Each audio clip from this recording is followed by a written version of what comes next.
The morning sun rose quietly over the city, pale and gentle, as if it too was afraid of what it might witness. On the narrow sidewalk beside a busy daytime street, a young woman sat hunched on a cold concrete step, her shoulders curved inward, her hands trembling as she tried to steady her breathing. To everyone passing by, she looked invisible, just another tired face in a rushing world. But what no one knew, what she herself believed with painful certainty, was that she was completely alone in this moment. She didn't know that somewhere above, behind wide glass windows and silent walls, someone was watching, and he saw everything. Before the story unfolds any further, if you believe in kindness, in second chances, and in the quiet power of compassion, please take a moment to like this video, comment your thoughts, share it with someone who needs hope, and subscribe to the channel Kindness Flow. Your support helps stories like this reach hearts that are still waiting to heal. Her name was Aria Whitmore, a name that once belonged to dreams, laughter, and warmth, but now felt like a burden she carried in silence. She was 26 years old, though exhaustion had etched lines into her face that made her seem older. The daylight exposed everything she tried to hide, the faint bruise on her wrist, the worn fabric of her coat, the way her eyes constantly scanned the ground as if she were afraid to meet anyone's gaze. The city around her was alive, bright, and noisy, yet Arya felt detached from it, like she was trapped behind invisible glass. Only a year ago her life had been different. She had woken up to sunlight streaming through a small apartment window, coffee brewing, hope still alive. She had believed that hard work mattered, that love stayed, that people kept promises. But life has a way of stripping illusions slowly, painfully, until all that remains is survival. One loss followed another. A job that vanished without warning. A relationship that collapsed under pressure and cruelty. A family that told her to be strong but never showed up. And so she learned to endure quietly, to shrink herself so she wouldn't be a burden to anyone. That morning, Arya wasn't sitting on the steps because she wanted attention. She wasn't asking for help. She was there because her legs had simply given out, because the weight of pretending she was okay had finally become heavier than her body could carry. Her bag lay beside her, holding everything she owned now, documents folded carefully, a notebook filled with thoughts she never said out loud, and a cracked phone with no unread messages. What she didn't know was that across the street stood a towering glass building, sleek and modern, catching the sunlight like a mirror. On one of the upper floors, behind floor-to-ceiling windows, Julian Croswell stood still, his coffee untouched in his hand. At 39, Julian was known as a self-made millionaire, a man who had turned discipline into success and silence into power. The world saw him as untouchable, sharp suits, calm confidence, and a life protected by privilege. But what the world never saw was the loneliness that lived behind his eyes, the constant ache of having everything except peace. Julian wasn't supposed to notice the woman on the steps. He had meetings lined up, decisions waiting, numbers that demanded his attention. Yet something pulled his gaze downward. Maybe it was the way she sat so still while the world rushed past her. Maybe it was the sadness that seemed to radiate from her even from that distance. Or maybe it was the look of someone who had given everything they had and received nothing in return. He watched as a group of people walked past her, some glancing briefly, others avoiding her completely. He saw her wipe her face quickly when tears threatened to fall, ashamed of her own weakness. He saw her flinch when a loud sound echoed nearby. And in that moment, something inside him shifted, something uncomfortable, something human. Arya believed no one cared. She believed that if she disappeared, the city would continue breathing without missing a beat. She didn't know that someone was seeing her pain clearly, without judgment, without expectation. She didn't know that her quiet suffering was about to collide with a life she never imagined touching. The sun climbed higher, bathing the street in warm daylight, and Arya slowly stood, forcing herself upright despite the dizziness. She needed to keep moving. Stopping meant thinking, and thinking meant breaking. She adjusted her coat, lifted her bag, and began walking again, unaware that Julian was already calling his assistant. his voice calm but his heart unsettled, asking questions he had never asked before. As Aria walked through the city, memories followed her like shadows. The echo of harsh words spoken by someone she trusted, the humiliation of asking for help and being turned away, the long nights spent staring at ceilings, wondering where everything went wrong. Each step felt heavier than the last, but she kept going because stopping had never saved her before. Julian, meanwhile, found himself unable to return to his work. The woman's image lingered in his mind. He told himself it was curiosity, nothing more. But deep down, he knew it was recognition. He had once been invisible too, not poor, not abandoned, but emotionally lost, carrying wounds no one ever bothered to see. Success had taught him how to control everything except empathy, and now empathy was knocking loudly at the door he had kept locked for years. By early afternoon, Aria found herself near a small public park, sunlight filtering through trees, children laughing in the distance. The contrast made her chest ache. She sat on a bench, closing her eyes for a moment, letting the warmth touch her skin like a reminder that life still existed outside her pain. She didn't know how much longer she could live like this, drifting, surviving, pretending. Across town, Julian made a decision that surprised even himself. He canceled his afternoon meetings. He changed out of his tailored jacket. And for the first time in years, he stepped outside not as a businessman, but as a man searching for something he couldn't yet name. This was not a story about rescue. It was not about a savior descending from wealth to fix a broken life. It was a story about seeing, about what happens when one person truly notices another in a world trained to look away. And as the afternoon light stretched across the city, two lives, so different, yet bound by silent pain, moved steadily toward a moment that would change them both. If this story is already touching your heart, please pause for a moment and show your support. Like the video, share it with someone who believes in compassion, and subscribe to Kindness Flow to help keep stories like this alive. Aria still believed she was alone. Julian still believed he could walk away. But fate, quiet and patient, was already rewriting their paths. And just before this chapter closes, please comment below with the word kindness if you believe one moment of compassion can change a lifetime.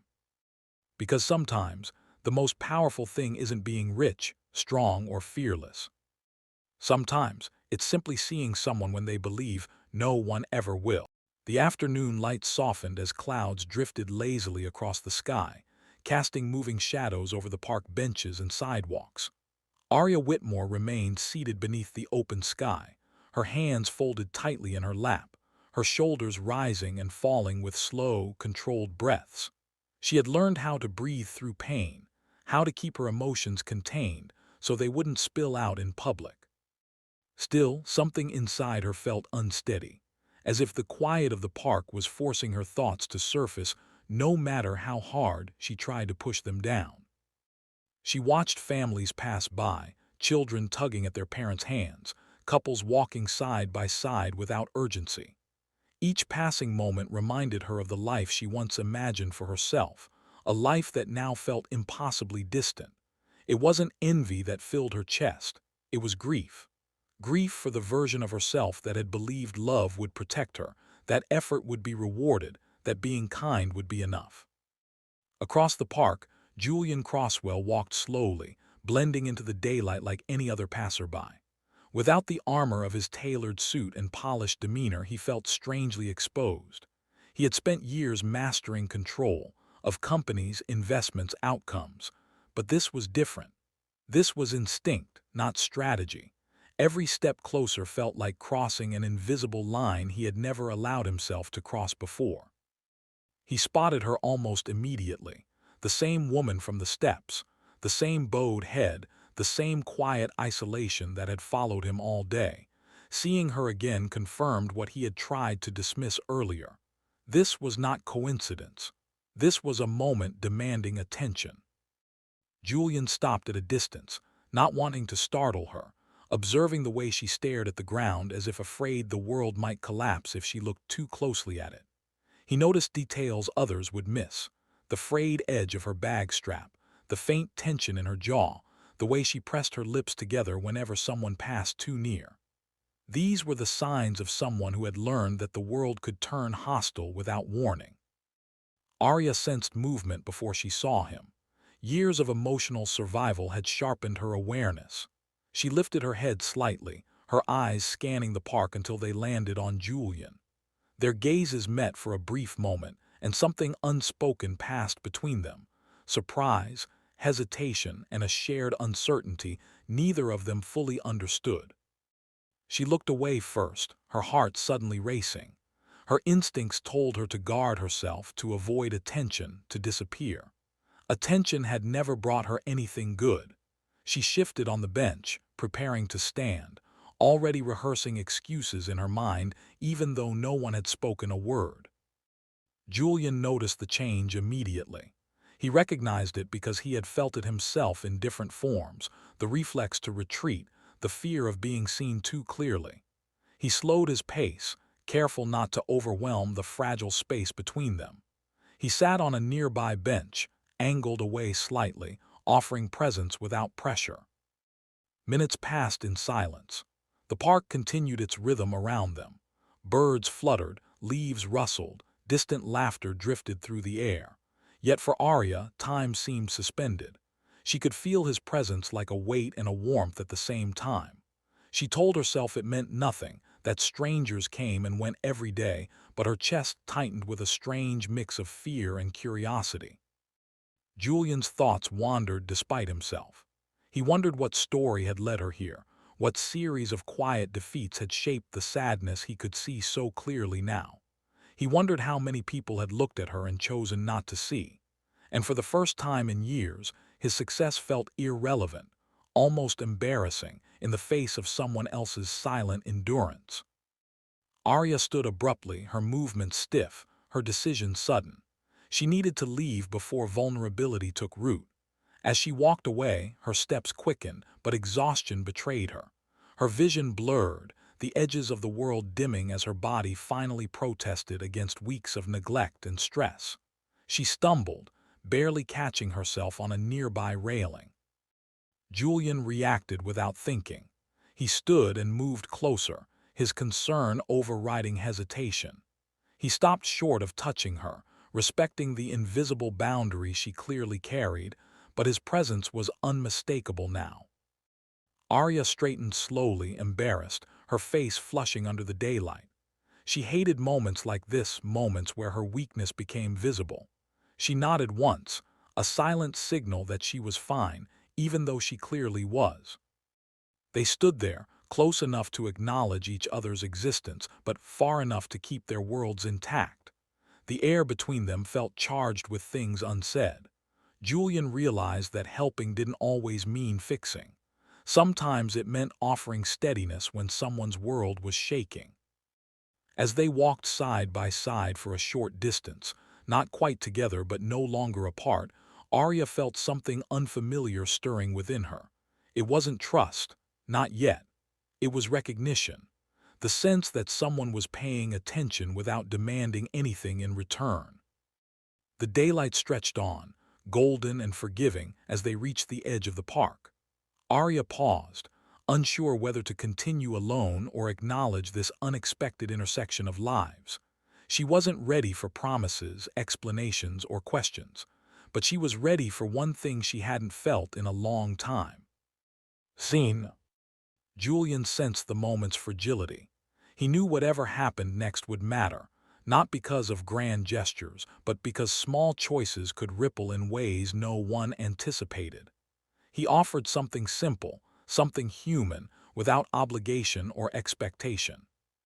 Aria accepted, not because she believed everything would change, but because for the first time in a long while, continuing alone felt heavier than taking one small step alongside someone else.